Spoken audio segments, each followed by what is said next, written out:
Welcome to the GCSE Maths Advantage. I'm Dr. James Carter, and every episode I'm going to break down one topic, show you where the marks are, and give you a quick win you can use in your next exam, whether you're targeting a grade 7 or pushing for a 9. Let's get into it. Hook. This one mistake cost more students marks last year than any other, not because their arithmetic was wrong, but because their units were. Imagine writing the correct number, but the examiner crosses it out because the final answer is in meters when the question asked for square meters. Sounds harsh? It happens all the time. Let that sink in. That hurts. I remember losing half a mark because I put m instead of m squared. It felt awful. Exactly. Today we're going to stop that happening. By the end of this episode, you'll have a simple 10-second unit checklist, 2 quick conversion shortcuts, and a clear worked example that shows what examiners actually award marks for. Read the question twice, solve it once, and let's protect those marks. Section 1. The concept. First principle. Units must be consistent. When you use a formula, every term has units and they have to match. Think speed equals distance divided by time. If distance is in kilometers and time is in hours, your speed is in kilometers per hour. If you want meters per second, convert both distance and time to meters and seconds before dividing. It's that simple. Why this works? Formulas are relationships between quantities.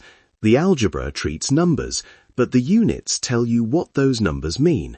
You can't divide meters by hours and pretend the result is meters.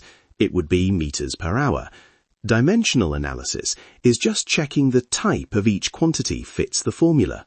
So, when my child uses a formula from the board, they should say the units out loud, distance in meters, time in seconds, before plugging numbers in. That helps them spot mismatches, right? Exactly. Let me show a worked example step by step. Question.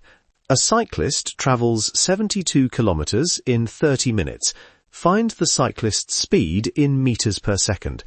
Step 1. Identify units. Distance 72 kilometers, time 30 minutes. Step 2. Choose target units, m per second. Step 3. Convert before dividing. Convert distance. 72 kilometers equals 72,000 meters. Convert time, 30 minutes equals 30 times 60 equals 1800 seconds. Now divide.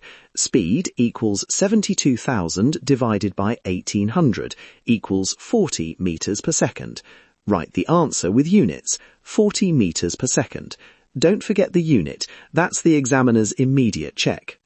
If I divided 72 by 30 and got 2.4 and then stuck m per seconds on the end, I'd be wrong, even if the number seemed sensible.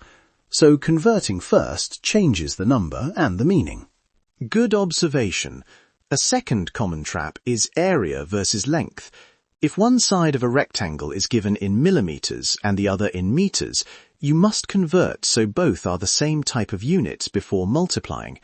If you multiply 1200 millimeters by 2 meters without converting, your result mixes millimeters times meters, which isn't meters squared until you convert both to meters. On powers, remember that converting squared units uses the square of the conversion factor. 1 meter equals 1000 millimeters, so 1 meter squared equals 1000 squared millimeters squared equals 1 million millimeters squared. That means to convert millimeter squared to meter squared, you divide by 1 million. Small details, big mark savings. That's the bit I always forget, the squared conversion. Can you give a quick trick to remember when you're rushed? Yes, quick mnemonic. Times the power. Move the decimal by 3 places for meters, millimeters for lengths, and by 6 places for areas.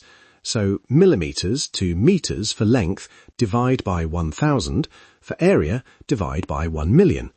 We'll make this part of the checklist. Section 2. Exam technique. What do examiners want to see? For a multi-step units question, you'll often see M1 for setting up the correct formula with units, M1 for showing the correct conversion or method, and A1 for the correct final answer with units. Marks are awarded for method as much as for final arithmetic. Concrete example of mark structure, a 3-mark question on speed. M1, write speed equals distance divided by time, with units indicated. M1, convert 72 kilometers to 72,000 meters and 30 minutes to 1,800 seconds, and show the division. A1, 40 meters per second. If you show both conversions clearly, you secure the second method mark, even if your long division slips up. So even if my arithmetic is off, writing the conversion lines can still get me marks. That's motivating. Exactly. Practical tips on what to write. Always write the formula with units, write each conversion on its own line, and put the final answer in a box with units. Examiners scan for those patterns. Formula, conversions, boxed answer. That routine wins method marks.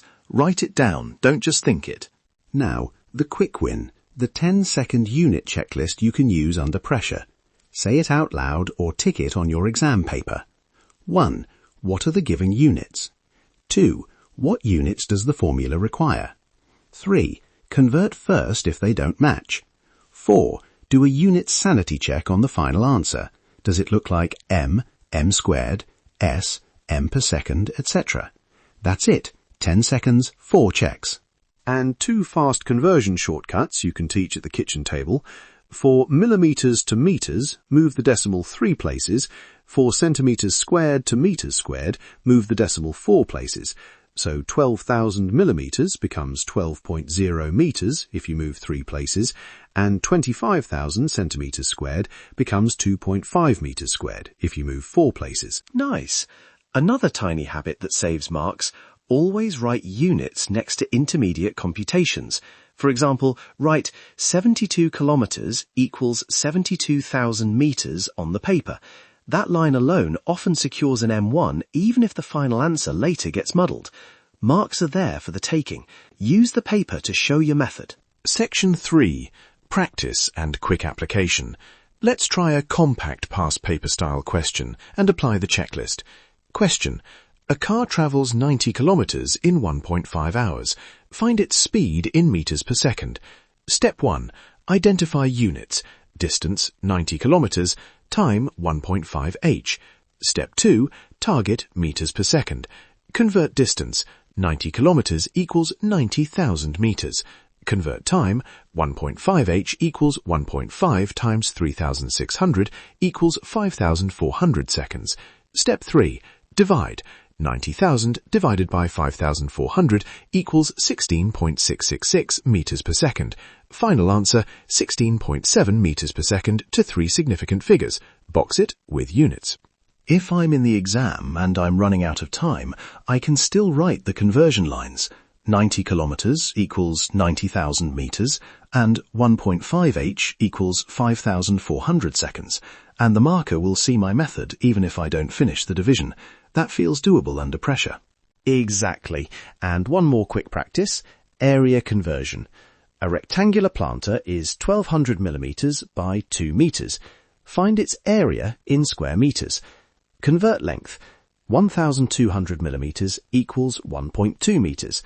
Multiply. Area equals 1.2 times 2 equals 2.4 meters squared. Write 1200 millimeters equals 1.2 meters on the paper and the multiplication line. Examiner can award the method mark even before you box the final value. To avoid the risks you mentioned, remind listeners that unit checks are a safety net, not a replacement for understanding the method. Practice both the maths and the checklist together. Good point. Don't skip learning the underlying method. Unit checks catch careless slips and convert near misses into marks, but you still need the maths foundation. That's your quick win for today. If this helped, share it with a friend who's revising. You'll find more worked solutions and a downloadable unit check cheat sheet at jcacademyonline.co.uk. Visit the site for a 1-page printable checklist you can stick in your revision folder. 1-sentence recap. Units matter as much as numbers. Convert first, show your conversions, and box the answer with units. Stay curious. Until next time, trust the process and nail that exam.